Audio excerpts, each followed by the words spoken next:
오늘 하나님께서 주시는 말씀은 잠언 8장 1절에서 11절 말씀입니다. 잠언 8장 1절부터 11절까지 말씀입니다.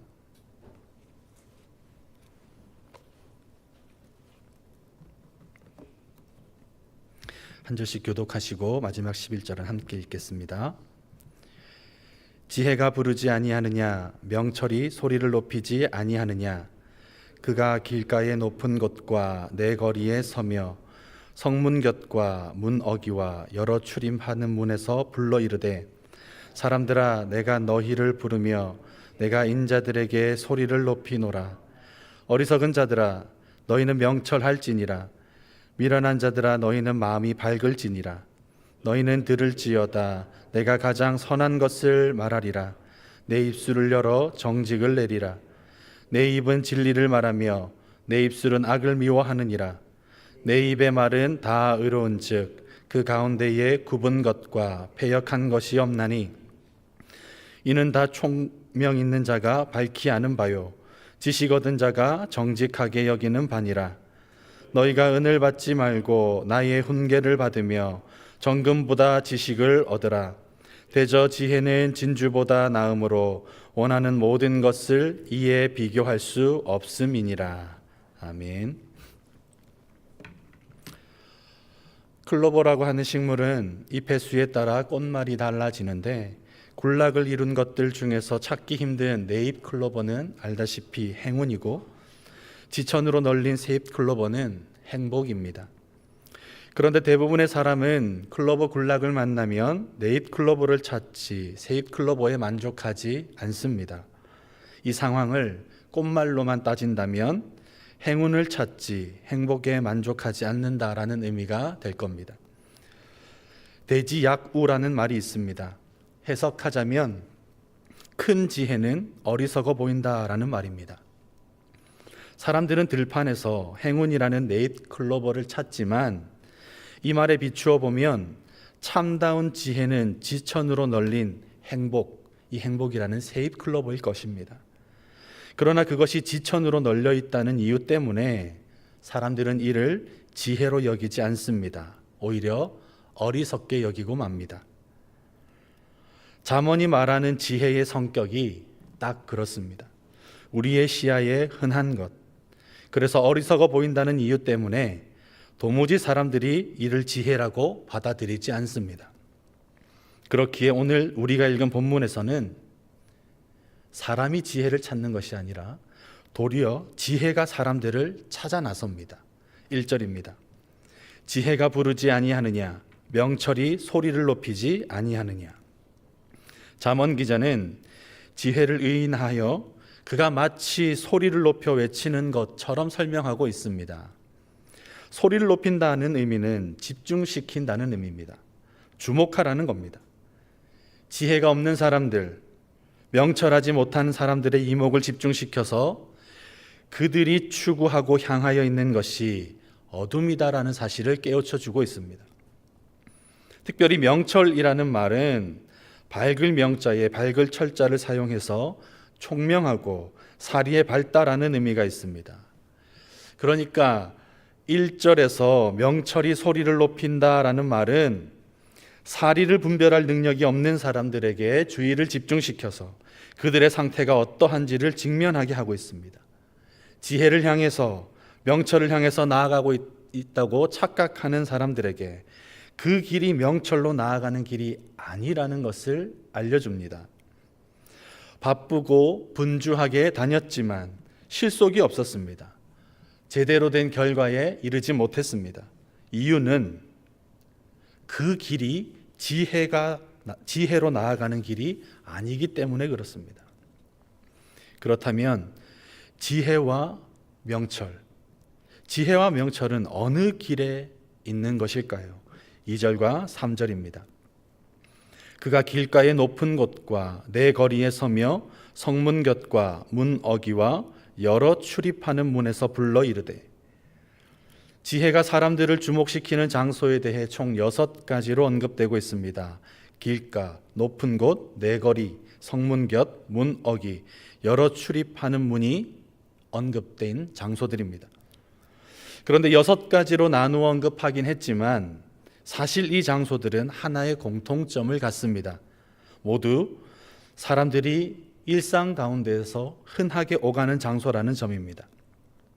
그러니까 잠언 기자는 지혜가 별다른 곳에 있지 않다라는 사실을 말해주려고 합니다. 어떤 특정한 곳에 나아가야 지혜가 존재하는 것이 아님을 강력하게 말해주려고 합니다. 사람들은 그동안 부산스럽게 움직이며 지혜자가 되겠다고 나섰습니다. 누구보다 명철하게 되리라며 학문을 연구했고 부를 쌓아 올리고 명예와 명성을 높였습니다. 그리고 그 꼭대기에서 지혜롭다, 명철하다라는 평가를 받고 싶었을지 모릅니다. 그런데 잠언 기자는 냉정하게 말합니다. 거기엔 지혜와 명철이 없다는 겁니다. 지혜와 명철함의 자리는 우리의 일상 속 어딘가입니다. 국력으로 따질 때 그리스를 제국의 반열에 올려놓았던 사람이 알렉산더 대왕입니다. 그는 전쟁에 능통해서 영토를 확장시키는 일에 일가견이 있었습니다. 하지만 그 마음에 늘 갈급한 것이 있었는데 지혜에 대한 갈증입니다. 그래서 온갖 철학자들을 찾아다녔습니다. 어느 날 그가 스승으로 모시고 싶었던 디오게네스를 찾아갔습니다. 당시 디오게네스는 나무통에 들어가서 일광욕을 즐기고 있었는데 이 왕의 행렬에 수많은 사람들이 뒤를 따랐음에도 아랑곳하지 않고 큰 통에 들어가서 일광욕만 즐기는 디오게네스에게 이 알렉산더는 존경의 마음과 함께 또 자신이 왕이라는 으스대는 마음으로 물었습니다. 디오게네스요, 혹시 제가 당신의 지혜를 위해 뭔가 해줄 수 있는 일이 없을까요? 그러자 디오게네스가 말하기를 한 가지가 있습니다. 제발 제 앞에서 햇빛을 가리지 말고 비켜서 주십시오 라는 것입니다. 지혜를 구하면서 그것을 힘으로 능력으로 얻으려고 시도하는 것은 그 자체로 어리석은 일입니다. 지혜는 그런 길에 위치하는 것이 아니기 때문입니다. 디오게네스가 알렉산더에게 말하고자 한 것은 지혜의 위치입니다. 지혜와 명철은 우리 삶의 가장 가까운 거리에 있습니다. 하지만 우리가 멀리서 그것을 찾으려 하다가 어리석은 삶을 살고 헛된 것을 구하고 마는 것이죠. 지혜로워지겠다라고 하면서 욕망에 갇힌 채 욕망의 소리에 귀를 기울이는 우리는 참다운 지혜의 소리, 참으로 지혜로운 소리를 들어야 합니다. 4절과 5절입니다. 사람들아, 내가 너희를 부르며 내가 인자들에게 소리를 높이노라. 어리석은 자들아, 너희는 명철할지니라. 미련한 자들아, 너희는 마음이 밝을지니라. 어리석음이란 다른 것이 아닙니다. 사막에서 바늘을 찾는다라는 속담처럼 지혜가 존재할 수 없는 환경에서 지혜를 찾는 것이 어리석음입니다. 미련함도 마찬가지입니다.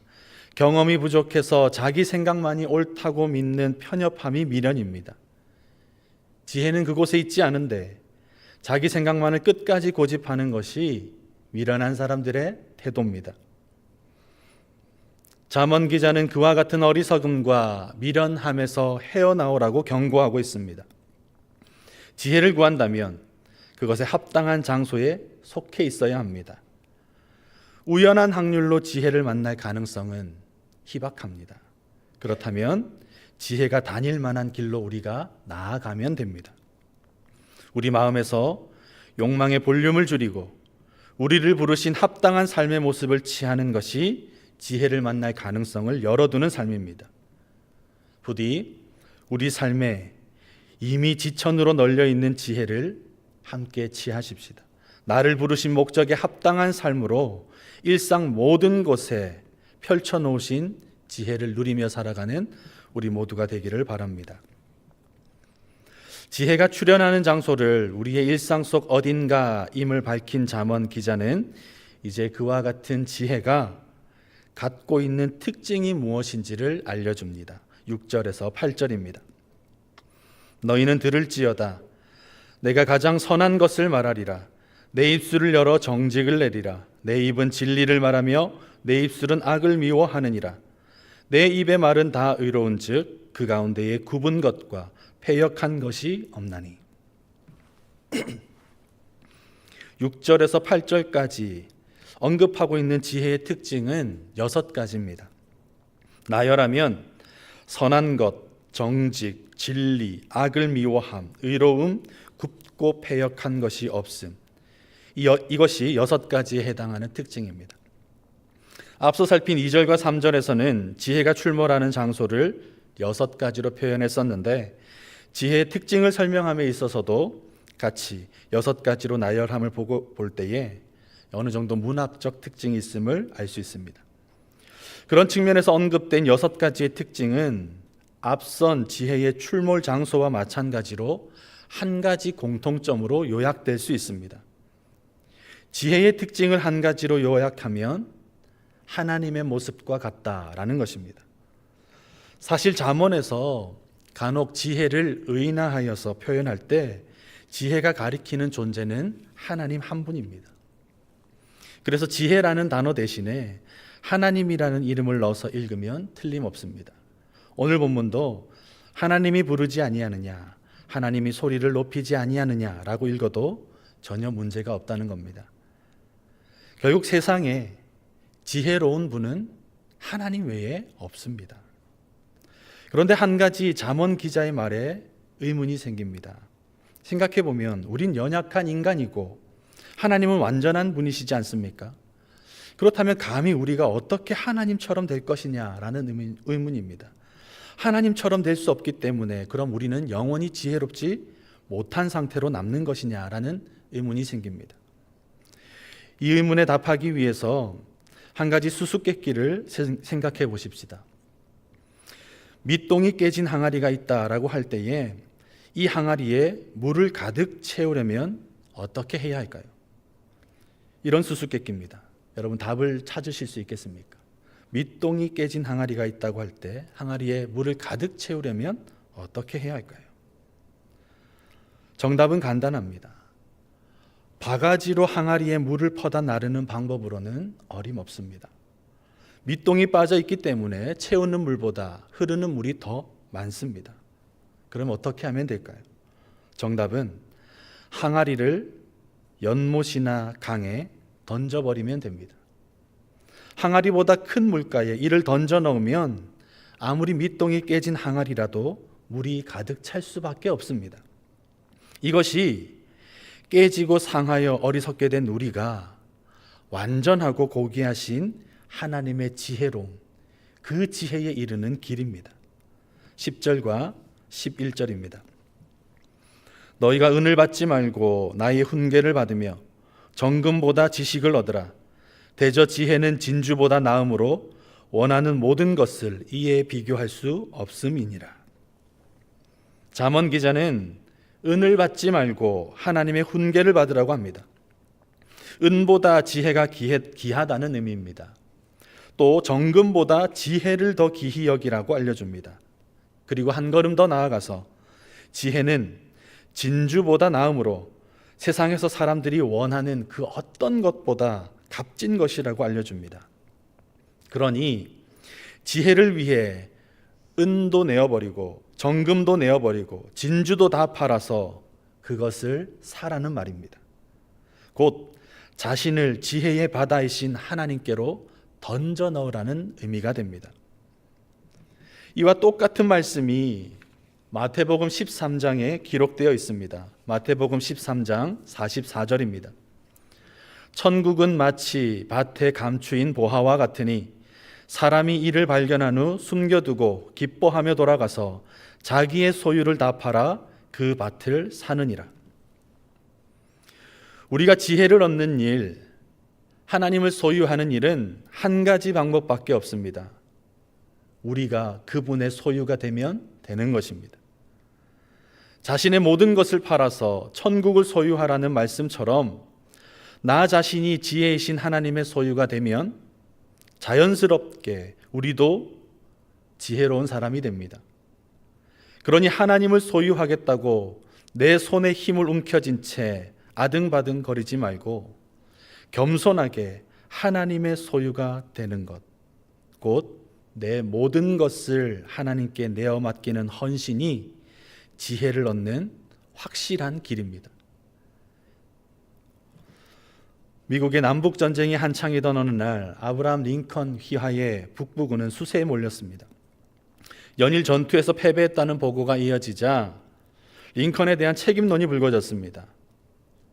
전쟁이 시작된 후부터 처음부터 링컨은 매일 정한 시간 그리고 백악관 한편의 작은 방에서 기도를 하였었는데 그에 대한 책임론이 불거지자 기도하는 그 모습을 비아냥거리는 목소리가 불거져 나왔습니다. 사람들이 링컨에게 비웃듯이 말하기를 당신이 매일 그렇게 기도하는데 기도해보니 하나님이 우리 편이 되어준다. 내가 너의 편이 되어주겠다라고 응답하십니까? 라는 물음이었습니다. 이 물음에 잠자코 있던 링컨은 비아냥거리던 좌중을 일시에 잠잠하게 만드는 말을 합니다. 대답하기를 전쟁의 승패는 하나님이 우리 편인가 아닌가가 아니라 우리가 하나님의 편인가 아닌가 거기에 달린 일입니다 라고 말한 것입니다. 그렇습니다. 지혜를 얻는 방법은 하나님이 내 편이 되는 것이 아닙니다. 참된 신앙의 방법은 하나님을 내 편으로 만드는 것이 아니라 내가 하나님의 편이 되는 것입니다. 내가 하나님께 던져진 항아리가 될 때 우린 자연스럽게 지혜로워집니다. 마찬가지로 하나님께 나를 맡기는 삶이 될 때 인생의 성공과 승리는 따놓은 당상입니다.